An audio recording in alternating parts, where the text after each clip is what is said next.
Welcome back to another episode of 5 Parsecs from Home by Nordic Weasel Games. When last we left our intrepid adventurers, they were settling back in their home planet of Ferda. Lynn Scott and Kelsa Winters found only a damaged colony rifle. Vector and Brea repaired, fixing a damaged laser sight and a damaged beam light mod. Ajax decided to do a decoy run and he took Matthias, our new friend, with him. Tarek F. Nar and Ember Tavros went exploring. Tarek once again got in another bar fight, adding another rival to the mix. Ember also attracted quite a bit of attention. She got herself noticed by the Capricos Corp, and they decided to send some Bloodstorm mercs after the team. So this is the opposition. We have some Capricos Corp Bloodstone mercs. Now Capricos Corp is our new rival that we earned recently, and they are an enemy. We were caught off guard, so our squad acts in the slow phase, and we also got a priority target. So we had to select a random enemy figure and add +1 to their toughness. If they're slain, D3 credit. So this is I actually rolled their leader. This is the leader, and he's a Mantic Games, one of the sci-fi ranges. I think I got him in the Star Saga Kickstarter and just put him together. And he's accompanied by three teammates that have military rifles. This one has a rattle gun, and then joining him also, his team is, we're going to have 3 of them actually, and they're all going to have machine pistols. This is actually going to be a very, lots of bullets flying in this match. Now, these are all Star Saga. I think I got 3 Simon, Zombicide, and Vader models. Now, this is something that I find kind of funny. Just to share, I tend to, when I get a type of model and I don't know what to paint them, I just kind of follow suit. And I started painting all my military type looking ones with this camo green and this, let's see, it's like a shadow gray or something, one of the contrast paints. And now I did that with all of my futuristic type military looking people. And so they all kind of match here and they all look good together. So it's kind of funny. Just a lazy tip. I'll call it that. So now here's our setup for today. In this seedy part of town, this is where the team likes to go out to their favorite club, and their club is called The Vagabond. And here's the team at the bar, enjoying themselves on the rooftop. Looks like Bria Switch is over there talking to another lady. Tarek F. Nars chatting with another NPC. Vector, Kelsa, and Ember are at the bar. And I think that's it for the team for right now. So that's the 6 of them. 1, 2, 3, 4, 5. Well, who am I missing? Oh, Lynn Scott. It looks like she's just coming back from the restroom. So here they are. This is the area where their favorite bar is. Again, a lot of NPCs on the table. You can see. And I'm funny. I like to do things like make little scenes. Like there's 2. They're having a duel over there. And the opponents are to come from this table edge over here. Okay, so the Bloodstorm mercs get to go first, and they have 1 panic, so they don't panic often. Their speed is only 4, combat skill is +1, toughness 4. AI is aggressive, and this is the text on them. Outlawed in many systems, Bloodstorm Merc Company are cold-blooded killers. They will take any assignment that doesn't involve an excessive amount of war crimes. Ferocious +1 brawling rolls when initiating combat. So they all have a +1 combat, which is pretty good. But their captain here, not only does he have the +1 combat, but he's also the priority target who has +1 toughness. So he's combat 2, toughness 4. He's going to be pretty tough. So now, hired muscles. Someone has hired goons to stop you from achieving whatever it is you're trying to do. Being a paid professionals, you are -1 to attempt to seize the initiative. I'm going to check to seize the initiative still. So actually, no, if we're caught flat-footed, I don't think it makes sense to go ahead and go roll seize the initiative. So we're gonna go. These guys are aggressive, so they, as we all know, aggressive enemies with opponents in sight will advance half a move towards them, at least half a move, attempting to remain in cover. If they're unable to see opposition, they will advance as fast as possible towards them, the nearest opponent. They will not enter a brawl with an opponent that has a higher combat skill, and only Vector has the higher combat skill of anybody. Must have a reputation by now. Heavy weapon figures will not move if they have line of sight to a target. Okay, that's important because we do have one rattle gunner, and she does have line of sight to a target. Now, whether she has range or not, that's a different story. So a rattle gun has a range of 24, and she is out of range. So she is going to move the first time to get, trying to remain in cover and to get closer. So she's actually, so these guys are all going to move their full 4, and then they will, and they can dash. They're going to go 4. They'll dash first. So they're going to get to here. Actually, let's see. Is there a range? 24? Oh, that's not good. So it looks like Bria and Tarek Efnari are actually going to be available targets right off the bat. Now, I know tactically it wasn't a great setup, but this is all about story and having fun. And I like the story of them being at the bar. And so we're going to go with him first. Needs a 6. That +1, that is going to hit her. And that is going to match her toughness. And she doesn't have anything. So she's actually automatically, Bria Switch gets taken out right off the bat. So they're coming up to the bar. Everybody's having a good time. They see Bria, they lock target, and the first one takes a shot and takes her out. Okay. So next one also has a rifle. Does not have a shot, or does have a shot at Tarek. Let me see if he has. Let's see. So, okay, has a shot in the area, and actually, wow, there's line of sight to him. Now Tarek, he's kind of a tall model, so he probably shouldn't have line of sight. We're gonna pretend they do anyways. He's gonna get hit, and he's gonna get taken out. But I think he has armor. No. So that is another casualty. I'm going to go ahead and roll. Can we do story point on that? Because I'm going to need Tarek, I think. I think I have to check that. Okay, yeah, Tarek's going to use his other story point to make him re-roll that. And that's going to hit a 4. And unfortunately, that 4 is still going to take Tarek out of action. So the first 2 targets that they see get taken out. And this guy's actually back here because he took his shot.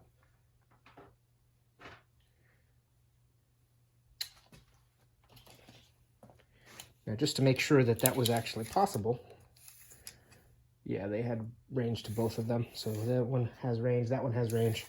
Now, this one's not going to have any range, so he's going to move up. They're supposed to stay in cover if possible. So this one is going to move up to here and then try to take a shot, if any, doesn't have any shot of any sort. So these guys are going to move up and then dash. This one does not have line of sight now, so they're going to move up and dash. This guy is going to go here and then dash. So now these guys, thinking they're making a break to... okay, so now the shooting started, so these guys are all going to try to escape per my NPC rules, and they're just going to roll D6 for how far they run away. So it's really just cinematic. I could take them off the board right now. I don't plan on having anybody help with the fight. Anybody who sees these Bloodstorm Mercs coming are probably going to want to get out of town. Okay, so now in the slow phase, everybody gets to react.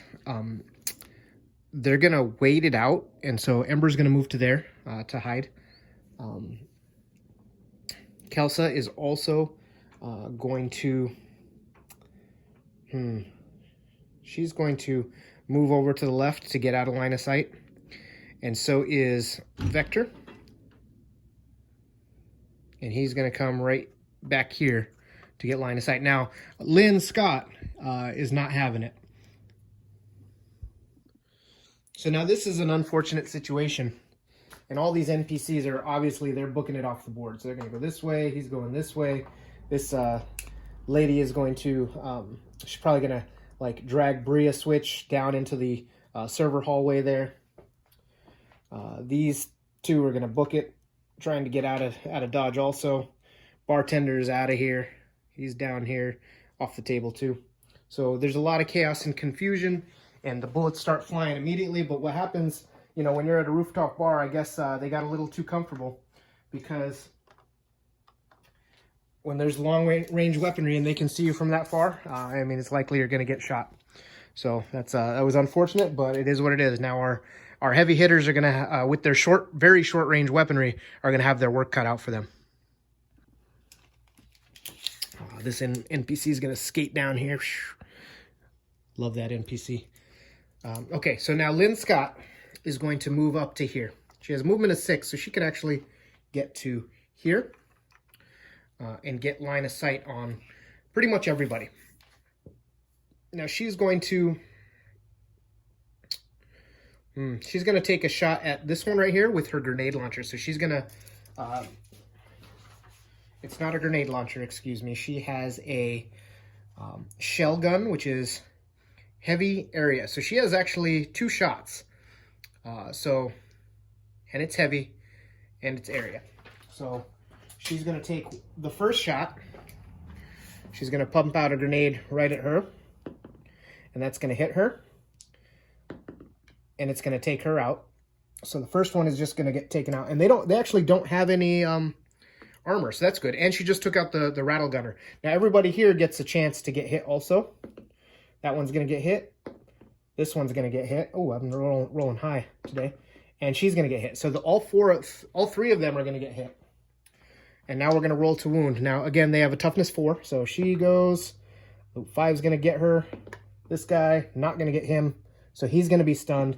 And this guy is also going to be stunned. So took out one of the close combat ones. So two of them in one shot was a pretty good job by Lynn Scott.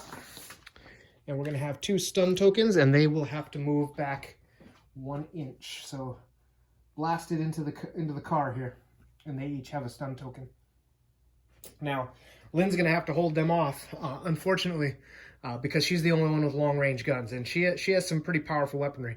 So that's a good thing, right? All right, that's the end of the turn. So now we're going to roll for initiative.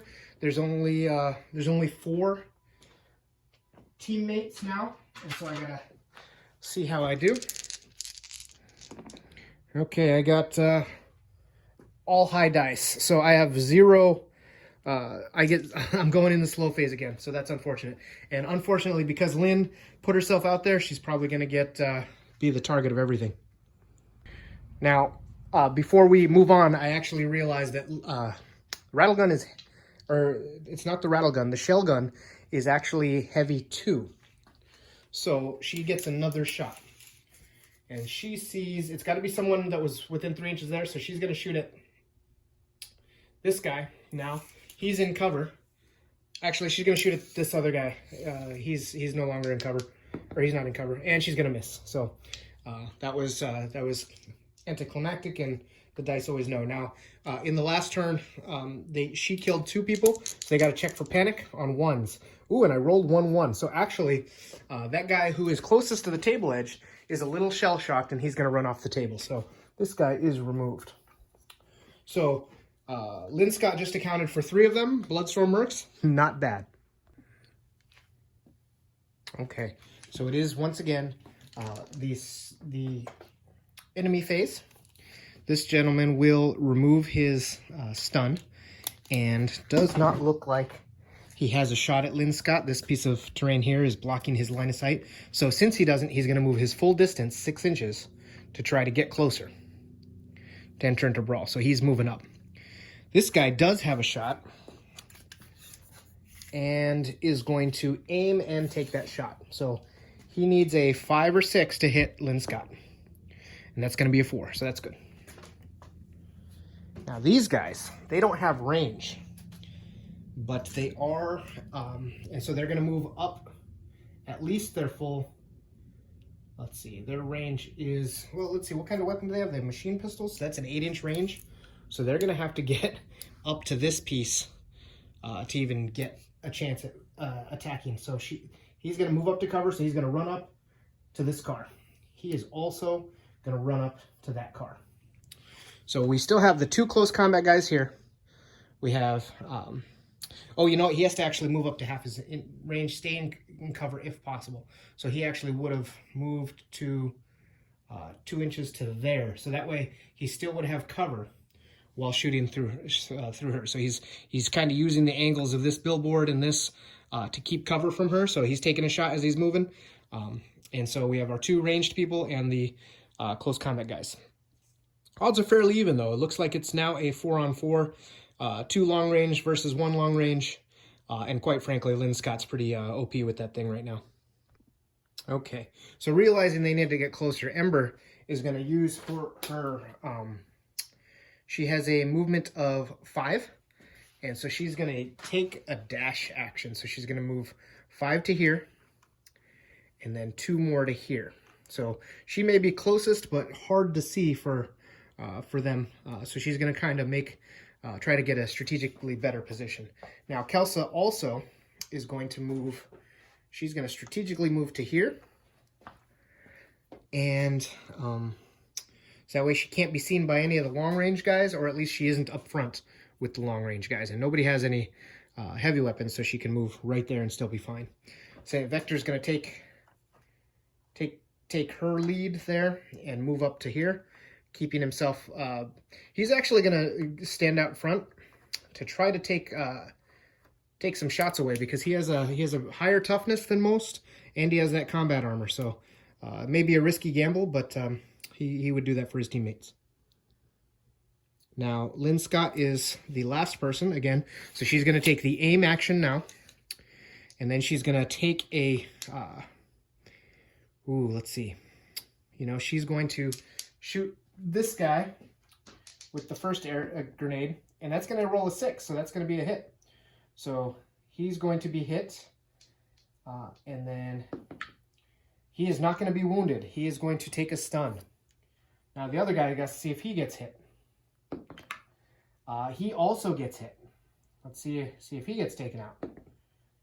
I can't see what that is. That looks like a 3. That's not going to take him down. So he's also going to get a stun. So now they both scoot back 1 inch, kind of out of cover now. And this heavy 2 weapon, she actually is going to drop another grenade right on him. So kind of pump action mini grenades, kind of like the pulse rifles from Aliens. So she's going to roll her, and she rolls a 6. And rolling to wound him again. That's the captain. Hitting him with a 4 again. Oh, that's unfortunate. So he has 2 stuns on him. And then the other guy, I got to see if he hit him again. That is going to hit him. Well, actually, does that hit him? So Lynn Scott has a combat of 1. So her combat of 1 plus the 3. He is out in the open, but it is long range. There is no bonuses, so he actually is missed. That's unfortunate. Okay. So, but that's okay. She's putting the stuns on them, making it difficult for them. And that's what she's got to do this turn. All right, we're going to roll for the next turn. Once again, we're rolling. All right, so now we're going to roll for the reaction. Again, last turn, lots of these NPCs moved off the board. I think the board should be clear of NPCs by this turn. These guys are going to be like over here. These guys are like, I'm out of here. That's a cop, actually, Rent-A-Cop. He's not sticking around. These guys are gone. So all the NPCs have been removed, most of them. They make it off the table. They're either off the table or hiding in the bar or one of the other buildings. So now it is the reaction phase.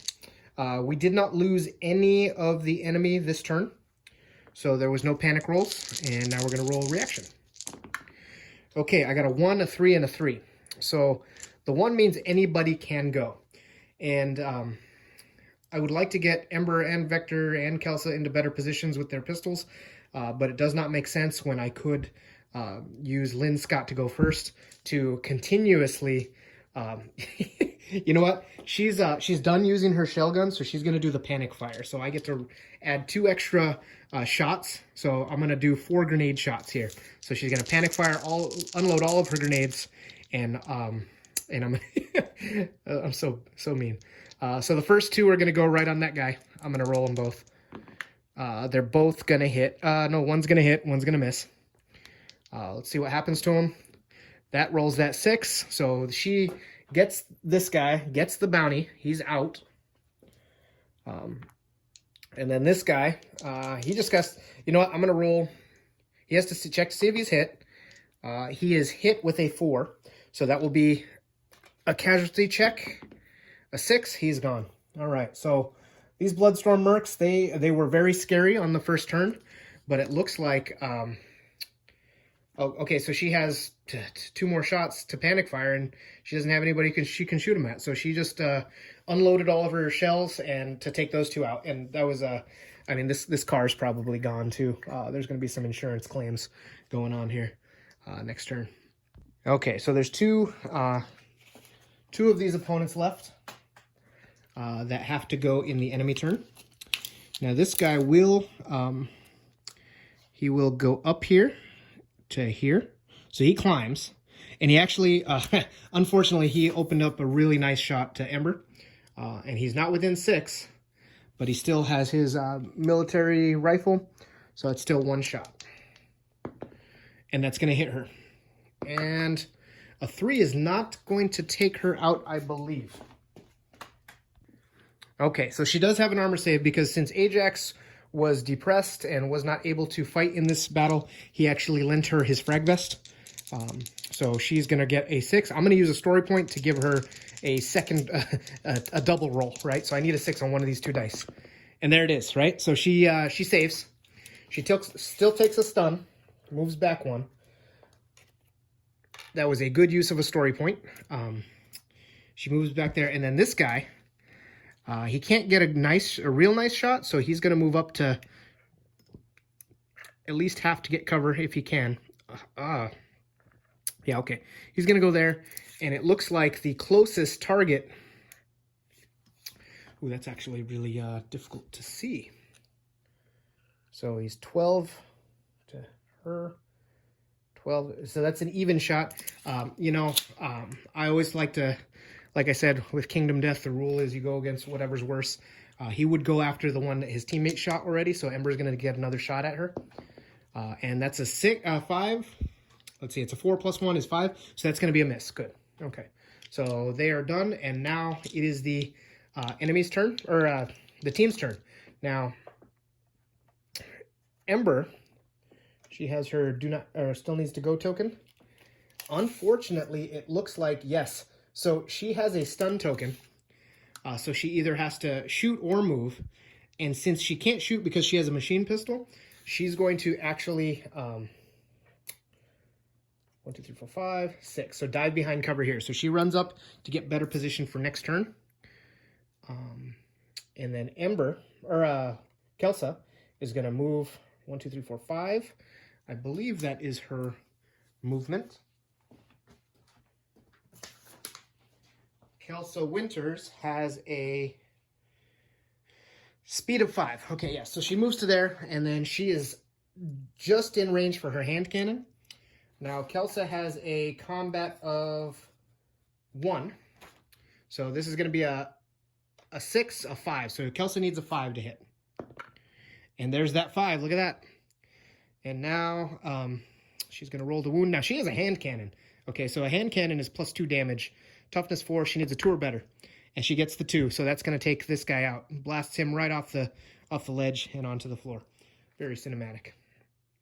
And then lastly, I think Vector's the last one. Now Vector's just standing right above his ride there. He doesn't want anybody to, you know, shoot his ride. But, yep, he's going to do it. So he's going to take a 1, 2, 1, 2, 3, 4. He's going to move down. So he actually hops down off of the ledge onto the back of his own car. That's his vehicle now. And he's going to take a shot. Now, Vector himself, he has a hand cannon with a laser sight mod. And he's going to use it. So he needs again, this guy's behind cover. So it'd normally be a 6, but then he has a combat of 3. So now he needs a 3, 4, 5, or 6. Oh, he's going to miss that. I'm going to re-roll it. And I'm going to hit. So it's another story point to hit. Plus 2 damage. That's going to hit with a 5. And take him out. So that is the end of the combat. And so the team is victorious. They did get the bounty by taking that Bloodstorm Mercs And now that's the end of the game. Since it's a rival fight, it was just a showdown. Um, I kind of gave my team a disadvantage. You know, they were all hanging out and partying. And also the Bloodstorm Mercs had, when I rolled what type of rival fight it was, brought friends. So they actually had 7 of them. And this is what I do. I do this on PowerPoint, everybody. So that way you can see I kind of cut and paste all the pieces of the thing. Like I got their AIs there. I got any notes for aggressive AI. I got their key weaponry. I got any extra notes. And I just, since this is a rival, I just created a PowerPoint slide for each one of my rivals. And then that way when they come up, I already have their information ready to go. And I don't have to gather it all and remember it on the rules. Because like I said, I'm a lazy gamer. I like shortcuts. I like making it easy and quick so I can enjoy my game. I spend enough time putting these setups together so they can look really cool. And that's where I prefer to spend my time rather than the whole remembering rules and reading rules really well. So hope you enjoyed that game. We will now move on to the post-game phase.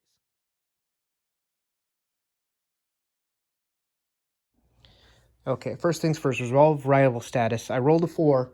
Therefore, Capricos Corp will no longer send the Bloodstorm Mercs after us. They are no longer they really just sent them after us once because they were mad at us, but I guess we're not going to keep them as a rival, and that's okay. So they had enough.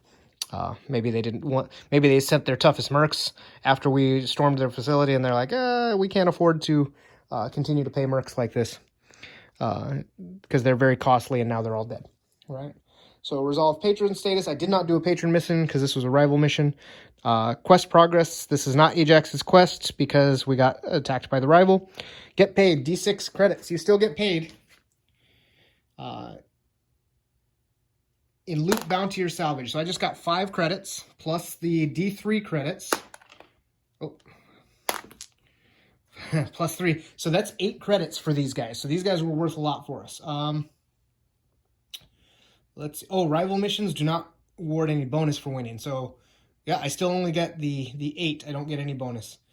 Battlefield finds. Get to see if they've dropped anything. And that's going to be an 87. So an 87 means vital info, invasion evidence. Turn this information to get a corporate patron automatically on this world if the enemy is an invasion threat, which they are not. So basically I get another corporate patron. So that's cool. I think a rival corporation, probably a different rival corporation. I guess Capricos pissed off a lot of other corporations. They're in the middle of the corporate wars or something. But they are now our patron. So now we check for invasion. We do not have to. Gather the loots. So we roll. That's my favorite, gathering the loot. So gathering the loot. I rolled a 17 on the loot table. Oh yeah, that's page 131, right? Loots table. There we go. So I rolled a 17, so that'll be a weapon. Subcategory of the weapon will be a 79, so a melee weapon. And it'll be a 16 on the melee weapon scale. So a blade. Yay. So the blade of that leader that we took down was actually a very nice piece, and someone's going to keep it. Cool. Okay, now back to the rolls. So let's see, we're still not going to purchase items. We're still not doing advanced training because we want to get into, actually that's not where we're at yet. So we have to do everybody's least favorite, the injuries and recovery. So I'm just going to roll these ones straight. Tarek Efnar has a 34, so he is crippling wound. I'm going to use the story. Oh, do I get to use the story point? No, I don't get to use it now, I don't think. So D6 credits of surgery immediately. And that is a, you can see that 6 right there. So there goes 6 of our 8 credits that we just earned for this. That's okay, we're going to do it. Or else we suffer a permanent reduction in speed or toughness. No, I'm not going to allow that to happen. So, but he still spends 4 more turns in sick pay. Man, we just got him off. He gets into 2 fights, and now he's gone again. All right. And then Bria switch. Oh, story point on this one. 71 is minor injury, 1 campaign turn, or 49. Serious injury. I'm going to do the 1 campaign turn. So she's out for 1 turn. That's okay. We'll take it. And then, let's see. Bria's out for 1 turn. And Tarek out for 4 turns. Okay, character and experience. I'm not going to go through this right now. I'm trying to keep this one quick. I've got a lot going on this weekend and work, so I'm just going to buzz through that. I'll do the experience later, and I will do it at the beginning of the next episode. You guys can see what I got. In fact, you know what? Fine, I'll do it now. I changed my mind. I'm allowed to do that. So I get plus 3 for Vector for surviving. Oops. Plus 3 for Vector for surviving. He did not get the first kill. Let's see. Ember got plus 3 for surviving. Ajax was not there. Lynn Scott got plus 3 for surviving and first kill. Bria didn't even survive, so she got 1. And then Kelsa got plus 3 for surviving. Matthias Xavier wasn't there, and Tarek gets plus 1 for being a casualty. Okay, so that's what we got. So that was it. I don't think I'm going to do any upgrades. I don't think anyone can upgrade. The only person who can upgrade right now is Kelsa, and she can do any of the 5-pointers, so she can have speed or savvy. Now, Kelsa, ooh, yeah, you know what? She's going to get speed. I like to spend the experience if I have it. I don't always do it, but I do sometimes. Okay, so that's that. Invest in advanced training, not doing it. Not purchasing any items. Campaign event. Character events. There's no Galactic War, so we're just going to do the campaign event real quick. And that is a 17. You managed to mouth off to the wrong people. Lovely. I add another rival. So, that was probably Tarek Efnar as either, the trauma team's taking him away to sick bay. He's probably mouthing off to somebody else who was looking at him wrong, since he keeps getting some rivals. I love it. Fantastic. Okay, now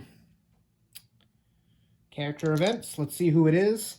Actually, I have 8 characters on the team now, so I gotta roll a d8.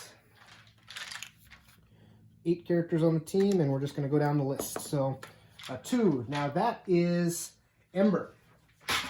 So whatever happens on this one is going to happen to Ember. And we're going to get a 32. Time for a makeover. A character changes their clothes, hairstyle, or something else. This is only cosmetic. If you're able to, reflect this on the miniature. Boy, will I have a surprise for you. Raj, if you're reading this, you don't have to paint her in the way that she looks right now. Not reading. Watching. Thanks. All right, so that was it. Hope you enjoyed. Looks like these 2 are off for next game, and we will see what happens next time. So thank you for being a part of our adventures again. Again, Vector survived, Ember survived, Kelsa, and Lynn Scott. So she has to get a makeover, huh? You know what? I have another model of this, and I actually sent it off to get painted by a friend, and probably going to look better than this one, certainly. This one was quick contrast paints. Even when I wasn't very good at contrast paints, I'm getting a lot better. But this is what she looks like now, and she's going to get upgraded. Cool. All right, folks. Thanks for watching again, and we will see you next time.